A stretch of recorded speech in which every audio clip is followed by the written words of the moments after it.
परमेश्वर की महिमा हो। आज का मेरा विषय है आत्महत्या के पश्चात भी चैन नहीं।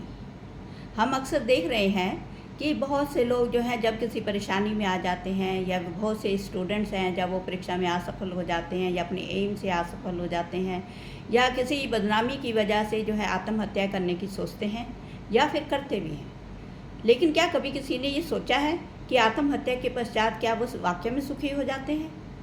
आइए आज हम ये देखेंगे। सबसे पहले तो क्या है कि हमारी आत्मा जो है दुष्ट आत्मा हो जाती है, क्योंकि जीवन और मृत्यु का कार्य परमेश्वर के हाथ में है। जब हम उसे अपने हाथ में लेते हैं और गलत समय पे वो काम करते हैं तो हमारी आत्मा जो है दुष्ट आत्मा कहलाती है। दूसरी बात यह है कि मान लो किसी व्यक्ति की आयु 80 वर्ष थी और वो 20 वर्ष की आयु में आत्महत्या कर लेता है, तो आत्महत्या करने के पश्चात शरीर तो छूट जाता है लेकिन आत्मा को कोई रास्ता नहीं मिलता। क्योंकि हम लोग सब जानते हैं कि ये अक्सर कहा जाता है कि जब भी मनुष्य की मृत्यु होती है तो उसकी आत्मा को लेने के लिए दूत आते हैं, लेकिन यहाँ कोई भी दूत नहीं आया है, इसलिए आत्मा को कोई रास्ता नहीं दिखता। अब वो इधर उधर भटकती है। अब उसे 60 वर्ष का एक लंबा समय इधर उधर भटक कर जंगलों में या किसी खंडर मकानों में अपना समय व्यतीत करना पड़ता है। ऐसे में कुछ ऐसी बुरे लोग भी हैं जो किसी गोली की वजह से, फांसी की वजह से जो मरते हैं, वो भी इसी दुनिया में भटकते रहते हैं। तो वो बुरे लोग जो हैं इन आत्माओं को उसी तरीके से तंग करते हैं जैसे कि दुनिया में बुरे लोग अच्छे लोगों को करते हैं। दूसरी बात ये है कि बहुत सी आत्माएं ये कहती हैं, जिस प्रकार से उन्होंने जो है मरने में जल्दी करी होती है, फिर वो ये चाहती हैं कि हम जो है दूसरी मौत भी हमें जल्दी मिल जाए, और इसके लिए वो क्या होता है कि किसी भी व्यक्ति पे सवार हो जाती हैं और फिर वो उसको इतना परेशान करती हैं कि ये आदमी जो है कहीं जाकर डूब मरे या कहीं पत्थरों से अपना सर फोड़ ले या किसी तरीके से इसकी मृत्यु हो जाए, और जब ये मरे तो हमारी भी मृत्यु हो जाए और शायद हमें मुक्ति मिल जाए।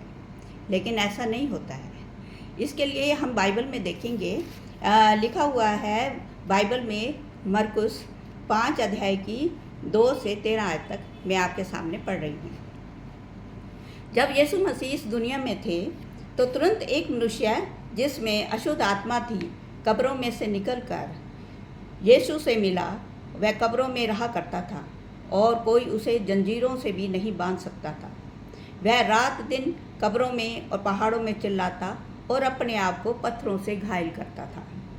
वह यीशु को दूर से देखकर चिल्लाया और उसे प्रणाम किया और जोर से चिल्लाकर कहा, आए यीशु, परम प्रधान परमेश्वर के पुत्र, मुझे तुझसे क्या काम?